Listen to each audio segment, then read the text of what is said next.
News Center 1. A warning now from health experts as air quality alerts go up for more than 100 million people in the U.S. due to smoke sweeping across many parts of the country from nearly 3,500 fires in Canada and northern Minnesota. Mandy Gaither has more on the impact wildfire smoke can have on your body and ways to lower the risk.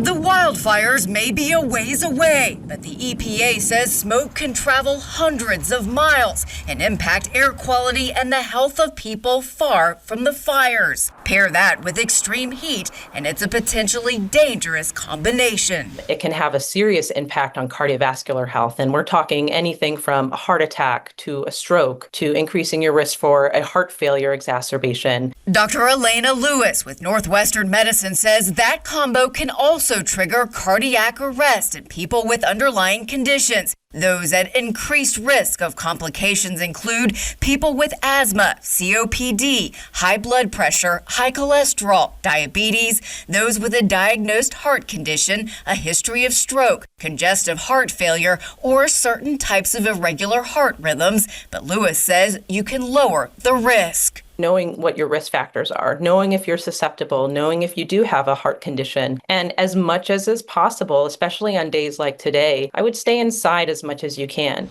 If you do go out, Lewis says to wear a mask or N95 to help filter some of the pollutants and stay hydrated. She says dehydration can make you even more susceptible with the humidity. And for those with asthma, take prescribed inhalers with you. If you feel any of these persistent symptoms, chest discomfort, shortness of breath, a racing heart, extreme perspiration, nausea, or if something just doesn't feel right, seek medical help. Don't ignore it because could be a really dangerous time right now. I'm Mandy Gaither.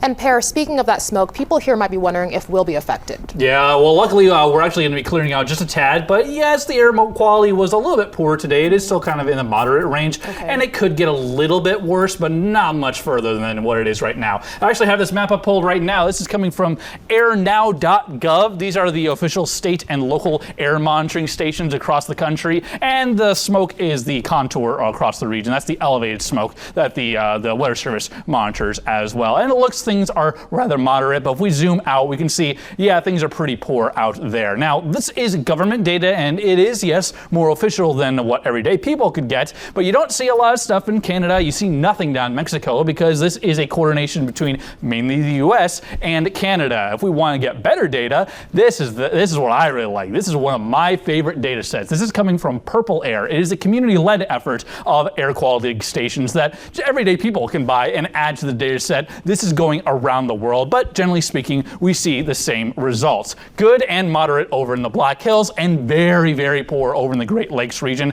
with Canadian wildfire smoke moving with the jet stream and pushing all that smoke over in this region. And even on this data, you can see what the jet stream is doing. You see a trough of low pressure over here, and while I always say the eastern side of a troughing feature has lift, the opposite. On the western side, you have subsidence. So all this smoke in the air is getting pushed down to the ground, but we're still under a ridge of high pressure. A little bit of smoke over in Oregon is drifting up, but again, it's not going to be hitting our region. The only way we can get that Canadian wildfire smoke is if we get retrograding on the jet stream, and that very rarely happens with a jet stream pattern this large, and I'm not seeing any of that, so we're likely going to be slowly getting improvement in our neck of the woods. If we zoom in and look at the indoor monitors, well, things are looking still rather poor. So unfortunately, it looks like some people over in Pennsylvania, for instance, aren't getting the proper HVAC they need, because when you get smoke events like this, you really need to stay inside and filter your air. And if you guys ever need extra assistance or extra push to getting more HVAC assistance with air filters, well, it's always advised, and I used to advise this when I worked as an air quality engineer over in California, I always advise people get a 20-inch air filter and a 20-inch box fan. Usually you want to shoot for a MERV rating of 11 or more, and they can be picked up at your everyday hardware store. You want to make sure that you find the arrows that show the direction of airflow that is needed for this filter to function, and then you can just put it on the back of the fan, keeping it in line with the airflow.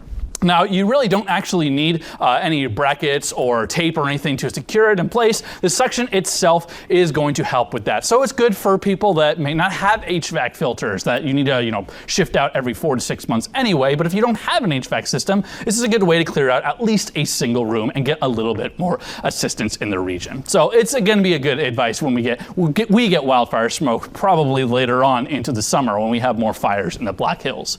For tomorrow, do expect temperatures to rise into the 70s while the sun is rising, and then into the 80s midday, and then touching that 9-degree mark. I am expecting a high of 99 degrees as we go in tomorrow, with the chance at a few thunder showers later on in the afternoon.